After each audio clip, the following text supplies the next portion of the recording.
پۆل گەنجان هەرێمی کوردستان جێدەهێڵن. هۆکارەکانی کۆچی گەنجانیش تاکو ئێستا بەبێ چارەسەرکردن ماونەتەوە. گەنجانیش بێهیوان لە چارەسەرکردن، بۆیە گەر تووشی مەرگیش ببنەوە ئامادەنین بگەڕێنەوە. چاڵەکوانان و ڕێکخراوەکانی گەنجان هۆکاری بێهیوایی گەنجان بۆ نەبوونی خزمەتگوزاری و نەبوونی هەلی کار و دانەمەزراندن لا کەرتی گشتی و کەرتی تایبەت دەجێڕنەوە. بۆ چارەسەرکردنی ئەو کێشانش داوا دەکەن حکوومەت کۆمپانیاکان پابند بکات بە دامەزراندنی گەنجان لە کۆمپانیا ئەهلیەکان بە ڕێژەی لا 150.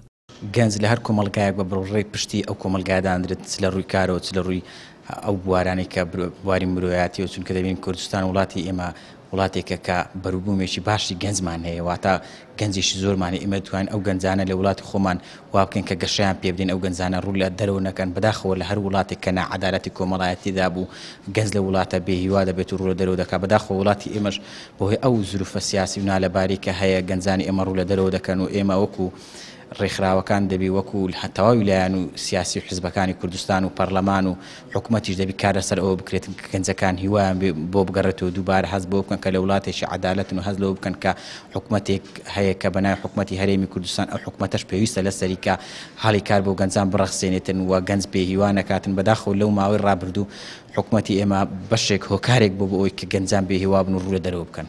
بەشێکی تریش لە چاڵاکوانانی بواری گەنجان پێیان وایە گەر ئەم دۆخە بەم جۆرە بەردەوام بێت گەنجان لە چەند ساڵی داهاتوو کێشەی گەورە بۆ داهاتووی وڵات دروست دەبێت. ئەمڕۆ کە دەبینین گەنجێکی زۆر ڕوو لە دەرەوەی وڵات دەکەن، ئەمەش بەهۆی ئەوەیە کە لێرکوانە حکوومەتەکەی خۆمان گرنگ بە گەنج نادا، هەلی کاریان بۆ بەرهەم نایێنێتن، هەروادایان نامەزرێنتن لەو شوێنانێک کە شایستەی گەنجەکانمان هەر کەسە بەپێی پسپۆڕی خۆی لە وڵاتەکەی خۆیدا گەر دابمەزرێ و هەلی کاری بۆ بڕەخسێ گەنجەکانمان ڕوو لە دەرەوەی وڵات ناکەن. بەڕاستی چارەسەرەکان سەرەتا لە پەروەردەوە دەست پێ دەکات، ئەمە لە پەروەردە بەڕاستی نەماتوانێت ئەو چارەسەرە دەست پێ بکەین. مامۆستایانی ئاینی لە وتارەکانیاندا دەتوانن ئەو چارەسەرە بدۆزنەوە، دایک باوک دەتوان ئەو چارەسەرە بدۆزنەوە. ئەگەر هاتوو من لە ماڵەوە ئاسوودە نەبم، لە شار ئاسوودە نەبم، لەو شوێنێک کە کار دەکەم ئاسوودە نەبم، دەبێتە هۆیەک لە بۆ ئەوەی کە بیر لە دەرچوون بکەم.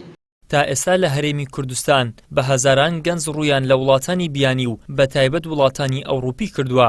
حکوومەتی هەرێم و پەرلەمانی کوردستانیش کە دوو باڵاترین دەسەڵاتن لە هەرێم لە ئاست کێشە و ئاریشەکانی گەنجان بێدەربەستن و ساڵ لە دوای ساڵیش زیاتر گەنج و لاوی کوردستان بێزار و بێهیوا دەکەن. ئیدریس محەممەد، کەناڵی ئاسمانی پەیام، هەولێر.